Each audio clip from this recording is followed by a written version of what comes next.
চতুর্থ শ্রেণীর বিজ্ঞান। তো দেখো আজকে আমরা সমাধান করব অধ্যায় 3-এর পৃষ্ঠা নাম্বার হচ্ছে 36। তো পরবর্তীতে আমরা অধ্যায় 4-এর ভিডিও দেখাবো, সেটা দেখতে অবশ্যই সাবস্ক্রাইব মাই চ্যানেল। এবং আমরা আজকে পৃষ্ঠা এই 36 সমাধান করব। তো সমাধান করব 4 নম্বরে বর্ণনামূলক, 3 নম্বরে সংক্ষিপ্ত, 2 নম্বরে টিক চিহ্ন এবং 1 নম্বরে শূন্যস্থান। তো ভিডিও এটা হচ্ছে 3 অধ্যায়ের 36 পৃষ্ঠা। তো ভিডিওটি দেখো এবং চ্যানেলটি সাবস্ক্রাইব করো, কারণ চ্যানেলটি সাবস্ক্রাইব করলে আমি ভিডিও আপলোড করার সাথে সাথে তোমরা ইউটিউবে ঢুকলে আমার ভিডিওটি ইউটিউবেই পেয়ে যাবা, ঠিক আছে? তো চলো আমরা ভিডিওটি শুরু করি। তো দেখো আমাদের এখানে একে বলেছে শূন্যস্থান পূরণ করি। এখানে বলেছে দুর্ঘটনা মুক্ত থাকতে ড্যাশ জরুরি। আর ড্যাশ না জানলে পানিতে নামবো না। ড্যাশ নিয়ে খেলা বিপজ্জনক। ড্যাশ কবলিত ড্যাশ দুর্ঘটনা কবলিত ব্যক্তিকে ড্যাশ রাখতে হবে। প্রাথমিক চিকিৎসা ড্যাশ সম্ভাবনা কমায়। তো চলো এর মধ্যে কি উত্তর বসবে আমরা উত্তরটি দেখে নেই। এই যে দেখো আমাদের উত্তর, দুর্ঘটনা মুক্ত থাকতে সতর্কতা জরুরি। তারপর খ নাম্বার, সাঁতার না জানলে পানিতে নামবো না। গ, আগুন, এখানে দাগ দেওয়া আছে, বা বৈদ্যুতিক সুইচ, যে কোনো একটা দিবা, হয় আগুন দিবা না হলে বৈদ্যুতিক সুইচ, যে কোনো একটা দিবা, যে কোনো একটা উত্তরই হবে। হ্যাঁ, মানে দুইটার মধ্যে তোমরা একটা দিবা, এখানে আমরা দুইটা দিয়েছি, হয় কেউ আগুন দিবা না হলে বৈদ্যুতিক সুইচ দিবা, নিয়ে খেলা বিপজ্জনক।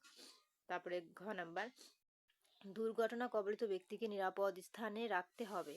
ও নাম্বার, প্রাথমিক চিকিৎসা মৃত্যু সম্ভাবনা কমায়। তো এই ছিল আমাদের শূন্যস্থানের উত্তর। তো দেখো আমাদের কিন্তু এই শূন্যস্থান ক থেকে ম পর্যন্ত কমপ্লিট। তো এখন আমরা চলে যাব 2 নম্বরের টিক চিহ্নে। তো দেখো আমাদের টিক চিহ্নে লেখা আছে সঠিক উত্তরে টিক চিহ্ন দাও। তো একে আছে কোনটি দুর্ঘটনাজনিত ক্ষতি নয়। তো এর মধ্যে কোনটি দুর্ঘটনাজনিত ক্ষতি নয়, তাহলে আমাদের 1 নম্বর উত্তর হবে হচ্ছে খ। এই যে দেখো খ, বদহজম। তারপর দেখো 2 নম্বরে বলেছে কোন ক্ষেত্রে বিশেষজ্ঞ চিকিৎসকের পরামর্শ নেওয়া প্রয়োজন। তাহলে 2 নম্বর উত্তর কি হবে? 2 নম্বর উত্তর হবে ঘ নাম্বার, বুকে ব্যথা সাথে ঘাম হওয়া। এখন দেখো 3 নম্বরে বলেছে ফানুস নিয়ে অসাবধানে খেললে কোন ধরনের দুর্ঘটনা ঘটার সম্ভাবনা থাকে। তো আমাদের সঠিক উত্তর কি হবে? ক, আগুনজনিত। তো এই ছিল কিন্তু আমাদের টিক চিহ্নের সমাধান। এখন দেখো আমরা চলে যাব সংক্ষিপ্ত প্রশ্নে। তো এখানে আছে সংক্ষিপ্ত উত্তর দাও। তো এখানে বলেছে কয়েকটি দুর্ঘটনার নাম লিখি।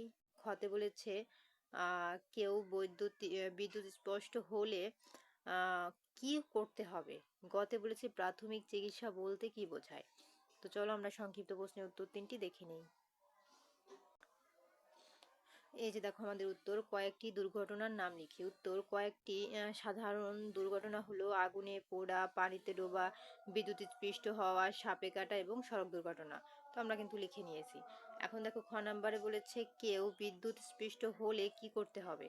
উত্তর, কেউ বিদ্যুৎ স্পৃষ্ট হলে প্রথমেই শুকনা কাঠ বা প্লাস্টিকের লাঠি দিয়ে তাকে বিদ্যুতের উৎস থেকে আলাদা করতে হবে। ভুলেও খালি হাতে তাকে স্পর্শ করা যাবে না। এরপর দ্রুত ডাক্তার ডাকতে হবে।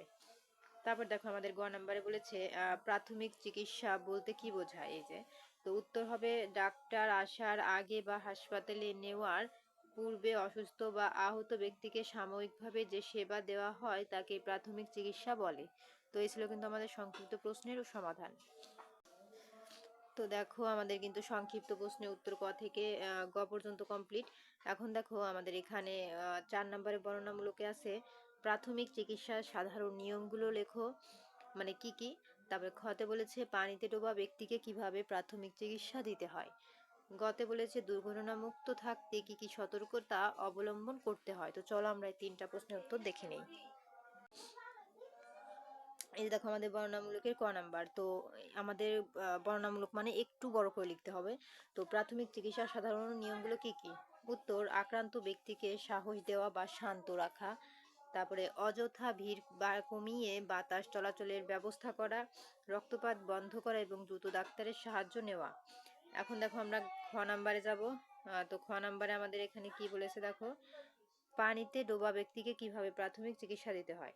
উত্তর, দ্রুত পানি থেকে তুলে শুকনো জায়গায় শুইয়ে দেওয়া, নাক মুখ পরিষ্কার করে প্রয়োজনে কৃত্রিম শ্বাস প্রশ্বাস দেওয়া, শরীরে ভেজা কাপড় বদলে গরম রাখার চেষ্টা করা। এ ছিল খ। এখন গ নাম্বার দেখবো আমরা। তো দেখো এখানে গ নাম্বারে বলেছে দুর্ঘটনামুক্ত থাকতে কি কি সতর্কতা অবলম্বন করতে হয়। উত্তর, রাস্তায় ট্রাফিক নিয়ম মেনে সাবধানে পথ চলা, আগুন, বিদ্যুৎ ও ধারালো জিনিস ব্যবহারে সতর্ক থাকা, সাঁতার না জানলে পানিতে না নামা। তো এই ছিল কিন্তু আমাদের সমাধান। তো দেখো আমাদের কিন্তু ক, খ এবং গ নাম্বার কমপ্লিট বর্ণনামূলক প্রশ্ন। তো পরবর্তীতে হচ্ছে আমাদের অধ্যায় 4 পদার্থ। এই ভিডিও দেখার জন্য অবশ্যই সাবস্ক্রাইব মাই চ্যানেল। আর ভিডিওটি কে কোথা থেকে দেখছো অবশ্যই কমেন্টে আমাকে বলবা।